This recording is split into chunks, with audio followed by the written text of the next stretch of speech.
لا تنسى الاشتراك في القناة لتصلك فيديوهاتنا اليومية. اليوم كرة من لوكاس دانييلو عرضية داخل منطقة الجزاء وبعد هدفها دفاع لوكاس يستعيدها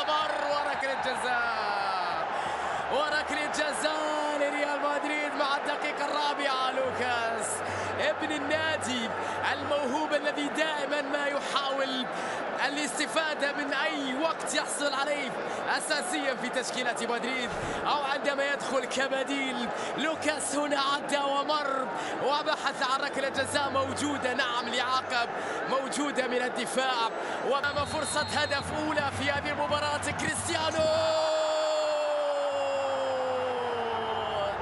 عاد ليكم، عاد كريستيانو، هدف مبكر لريال مدريد.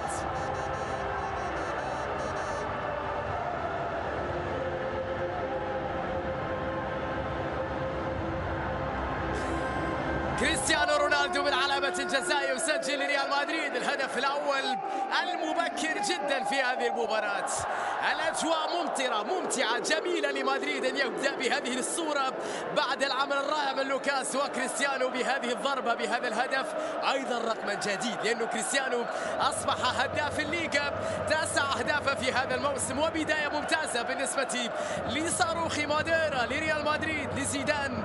لمسة لكريم بنزيما، عودة لكوفازيتش، بينية خامس، بنزيما خامس، ثنائيات جميلة لناتشو. رونالدو تحرك الآن، عرضية باتجاه كريستيانو بالراس، يا ولد يا رونالدو، عودة كبيرة يا كريستيانو، أجمل راسية من رونالدو، قلت أن في أفضل حالاته. أجمل عرضية من جانب ناتشو، انتظرها رونالدو بالراس، يا ولد يا ولد، هدف ثاني لرونالدو في مباراة اليوم. كريستيانو في أفضل أحواله، CR0 قبل الكلاسيكو، يستعيد الكثير من مستوياته ويجعلنا ننتظر بعد ذلك صراعا كبيرا جدا ضد ليونيل في الكلاسيكو. رونالدو هدف ثاني لريال مدريد، عودة مرة أخرى للكبير رونالدو. 2-0. مودريتش ضغط عالي من لوكاس، تبقى لمصلحة خيخون، الكرة العرضية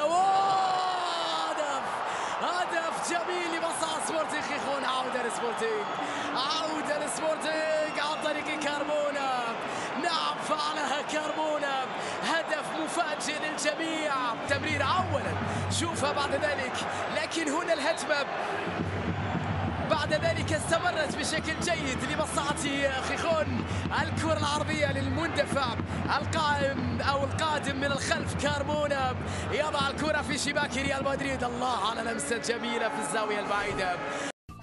لا تنسى الاشتراك في القناة لتصلك فيديوهاتنا اليومية.